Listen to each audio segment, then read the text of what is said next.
میں 12 سال سے لوگوں کے گھروں میں برتن دھو دھو کر اپنے عمرہ کے لیے پیسے جمع کر رہی تھی کہ ایک دن اچانک میری مالکن کی نظر پیسوں پہ پڑ گئی اور اس نے مجھ پہ چوری کا جھوٹا الزام لگا دیا اور پولیس بلا کر مجھے پولیس کے حوالے کر دیا۔ میں غریب بیوہ تھی، اس لیے مجھے انصاف نہیں ملا اور سزا ہو گئی۔ اچانک جیل میں ایک روز جیلر صاحبہ کی نظر مجھ پہ پڑی اور وہ مجھے اپنے ساتھ لے گئی۔ کئی برس بعد اچانک میری مالکن کا سامنا۔ ابراہیم صاحب کی وفات کے بعد 5 بیٹوں نے اپنے گھر رہائش دینے سے انکار کر دیا تو میں نے بھی جھونپڑیوں میں رہنے والی اپنی ایک سہیلی سے رابطہ کر لیا۔ اس نے اپنی جھونپڑی کے ساتھ ہی میری جھونپڑی لگوا دی۔ ہم دونوں دوستیں کم اور بہنیں زیادہ تھیں۔ تھوڑی سی بھی کوئی بات پتہ چلتی ایک دوسرے کو بتائے بغیر چین نہیں ملتا تھا۔ اب میں لوگوں کے گھروں میں کام کر کے اپنے اخراجات اٹھانے لگی تھی۔ دن رات محنت کرتی اور جو پیسے جوڑ پاتی انہیں میں اکٹھے کرتی جاتی۔ میری ایک خواہش تھی کہ مرنے سے پہلے ایک بار طواف کعبہ کر سکوں، اور اسی خواہش نے مجھے وہ پیسے جمع کرنے پر مجبور کیا ہوا تھا، ورنہ مہنگائی کے اس دور میں عمرہ کرنا تو ایک خواب بن چکا ہے۔ حج کے بارے میں تو ہم لوگ سوچ بھی نہیں سکتے۔ بیٹوں نے بھی پلٹ کر پوچھا تک نہیں تھا۔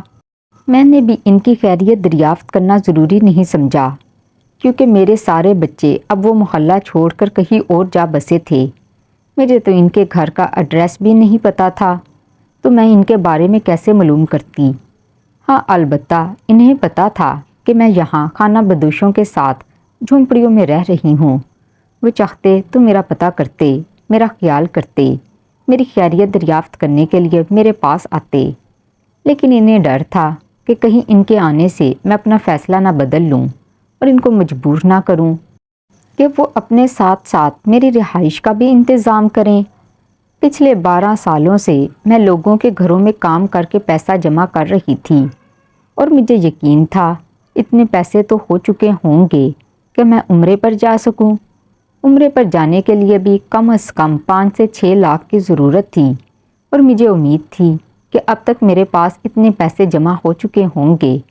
کچھ میرے پاس زیور بھی تھے جو میری ماں نے مجھے جہیز میں دیے تھے اور میں نے ابھی تک سنبھال کر رکھے ہوئے تھے۔ اپنی دوست سکینہ کے کہنے پر میں نے کچھ جانور بھی لے رکھے تھے جن کا خیال کرنا پڑتا تھا۔ ان سے بھی کچھ پیسے مل جانے تھے، یعنی میرے عمرے پر جانے کا پورا ارادہ تھا، اور اب کوئی رکاوٹ بھی باقی نہیں رہی تھی۔ میں بہت خوش تھی، اور خوشی خوشی میں نے اپنی دوست سکینہ کو بھی اس بارے میں بتا رکھا تھا۔ اگلے روز میں جس گھر میں کام کرتی تھی ان مالکن کے ہاں گئی تو وہ کہنے لگی کہ کوارٹر خالی ہو چکا ہے، تم یہاں رہائش اختیار کرنا چاہتی ہو تو بالکل کر سکتی ہو، روز آتی جاتی ہو، تم تھک جاتی ہوگی۔ وہ مالکن بہت اچھی تھی، حال ہی میں نے ان کے گھر میں کام کرنا شروع کیا تھا۔ وہ میرا بہت خیال رکھتی تھی اور اپنی ماں کی طرح سمجھتی تھی۔ جب اس نے مجھے گھر میں رہائش کی آفر کی تو میں بھی مان گئی۔ میں نے اپنے تمام جانور بیچے اور سکینہ سے مشورہ کرنے کے بعد دردانہ بیگم کے ہاں رہائش اختیار کر لی۔ مجھے وہاں رہتے ہوئے 2 مہینے ہو چکے تھے جب دردانہ بیگم بہو بیاہ لائیں۔ ان کی بہو ایک نکچڑی لڑکی تھی جو اپنے آگے کسی کو بھی برداشت نہیں کرتی تھی۔ ساس سے تو وہ بہت زیادہ خار کھاتی تھی، اس کے لچھن بھی ٹھیک نہیں تھے۔ میں تو ویسے بھی اس کی آنکھوں میں بہت چبھتی تھی اور وہ اس کا برملا اظہار کیا کرتی تھی۔ ایک دن جب گھر میں کوئی بھی موجود نہیں تھا، شاید بہو مجھے فراموش کر چکی تھی، اس نے اپنے کسی دوست کو بلوا لیا اور سارا دن کمرے میں بیٹھی رہی۔ اس کا دوست بھی وہیں موجود رہا۔ وہ لڑکی ہوتی تو مجھے اتنی پرواہ نہیں ہوتی، لیکن کیونکہ وہ لڑکا تھا اور مالکن کی عزت کا مجھے بہت زیادہ خیال تھا، تو میں کھانا کھانے کی چیزیں دینے کے بہانے ان کی باتیں سننے کی کوشش کرنے لگی، کیونکہ جب سے میں نے مالکن کو آگاہ کیا تھا کہ ان کی بہو کے لچھن ٹھیک نہیں ہیں، تب سے وہ اپنی بہو پر شک کرنے لگی تھی اور مجھے مامور کر گئی تھی کہ میں ان کی بہو پر نظر رکھوں۔ وہ خود بھی کئی بار بہو کو دیکھ چکی تھی۔ میرے کہنے سے پہلے ہی وہ اس بات سے پریشان تھیں۔ ان کے ہاں عورتیں مردوں کو دوست نہیں بناتی تھیں۔ دوسرا، ان کی بہو غیر خاندان سے تھی، تو ان کو ہر وقت دھڑکا لگا رہتا کہ نہ جانے ان کی بہو کے طور اتوار کیا ہیں۔ ابھی بھی میں کان لگا کر ان کی باتیں سننے کی کوشش ہی کر رہی تھی جب بہو نے دیکھ لیا۔ تبھی مجھے محسوس ہوا کہ آج تو میری خیر نہیں ہے، لیکن بہو نے کچھ نہیں کہا اور غصے سے مجھے گھورتے ہوئے آگے بڑھ گئی۔ میں نے بھی سکا سانس لیا اور مالکن کو فون کر کے بتا دیا۔ مالکن نے کہا، تم فکر مت کرو، سب ٹھیک ہو جائے گا، میرے ہوتے ہوئے تمہیں پریشان ہونے کی ضرورت نہیں۔ بہو کا دوست جو سارا دن ہی کمرے میں موجود رہا وہ بھی جا چکا تھا۔ شام کا وقت تھا جب عادل بابا اور ان کے والد سمیع صاحب گھر میں داخل ہوئے۔ دردانہ بیگم بھی ساتھ تھیں۔ انہوں نے آتے ہی مجھے اپنے کمرے میں بلوا لیا۔ چھوٹے صاحب یعنی عادل شیرازی اپنی بیوی پر بہت بھروسہ کرتے تھے اور ان کی محبت کی شادی تھی، لیکن ان کی بیوی نے یہ شادی صرف پیسے کے لیے کی تھی۔ وہ کسی اور کو پسند کرتی تھی اور جلد ہی اس کے ساتھ شادی کرنے کے خواب دیکھ رہی تھی۔ مجھے جیسے ہی یہ بات پتہ چلی میں نے دردانہ بیگم کے گوش گزار کر دیا۔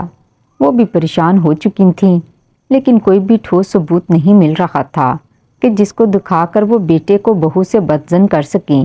بہو کو پتا تھا کہ ساس نے مجھے نگرانی پر رکھا ہوا ہے، اسی لیے وہ مجھے یہاں سے نکالنے کے منصوبے بنانے لگی اور بہت حد تک وہ اس میں کامیاب بھی ہوئی تھی۔ ابھی اس واقعے کو چند دن ہی گزرے تھے جب دردانہ بیگم کہیں گئی ہوئی تھیں اور انہوں نے مجھے کچھ پیسے دیے تھے تاکہ میں ان کی الماری میں رکھوں۔ میں نے بھی وہ پیسے الماری میں جا کر رکھ دیے۔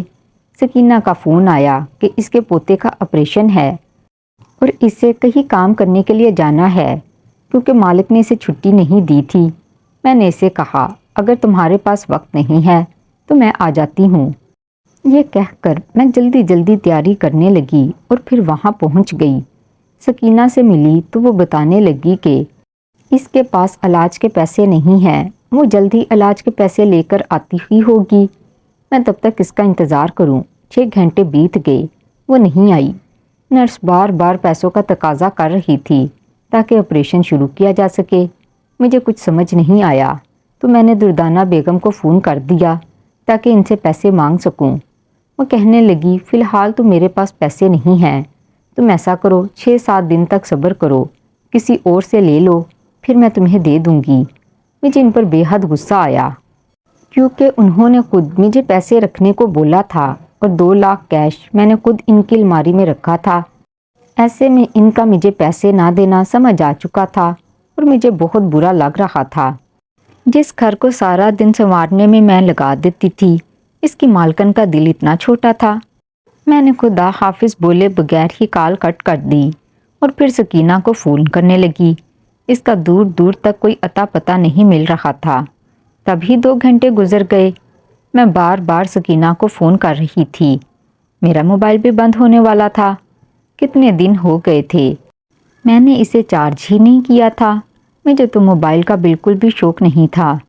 یہ سکینہ ہی تھی، اس نے مجھے مجبور کیا کہ تم ایک موبائل رکھ لو، تم سے کوئی بھی بات کرنی ہوتی ہے تو اتنا لمبا سفر طے کرنا پڑتا ہے۔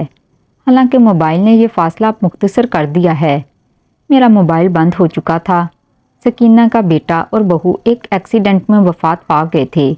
ان کے جانے کے بعد ان کے بیٹے کی ذمہ داری سکینہ کے بوڑھے کندھوں پر آ چکی تھی۔ ہم دونوں کے غم سانجھے تھے، اسی لیے ہم دونوں کے درمیان دوستی کا رشتہ اب گہرا ہو چکا تھا۔ اس کا پوتا ہی اس کا واحد سہارا تھا اور وہ اسے ہر حال میں بچانا چاہتی تھی، چاہے اس کو اپنی جان ہی کیوں نہ قربان کرنی پڑے۔ ابھی میں سکینہ کے پوتے کے بارے میں سوچ رہی تھی جب وہ دور سے مجھے بغیر سر پہ دوپٹے کے بھاگتی ہوئی نظر آئی۔ وہ جلدی سے آئی اور میرے پیسے میرے ہاتھ میں تھما کر چلی گئی۔ اس میں سے ابھی بھی کچھ پیسے کم تھے۔ میں نے سوچا میرے پاس تو پیسے پڑے ہیں، ان میں سے آدھے پیسے میں بچے کے آپریشن کے لیے جمع کروا دیتی ہوں۔ اللہ نے چاہا تو میں اور پیسے جمع کر کے عمرے پر چلی جاؤں گی۔ یہ سوچ کر میں ہسپتال سے نکلی اور جلدی سے دردانہ بیگم کی حویلی آ پہنچی۔ وہاں سے میں نے کچھ پیسے لیے۔ جب میں نے باقی پیسے گنے تو 2 لاکھ تھے۔ مجھے افسوس ہوا کیونکہ مجھے لگا تھا کہ میں نے 5-6 لاکھ تو جمع کر ہی لیے ہوں گے، لیکن ابھی بھی عمرے کے لیے یہ رقم ناکافی تھی۔ فی الحال مجھے سلیم جو سکینہ کا پوتا تھا اس کے آپریشن کے بارے میں سوچنا تھا۔ میں نے ساری فکریں ایک طرف رکھیں اور پھر پیسے لے کر ہسپتال کے لیے نکل گئی۔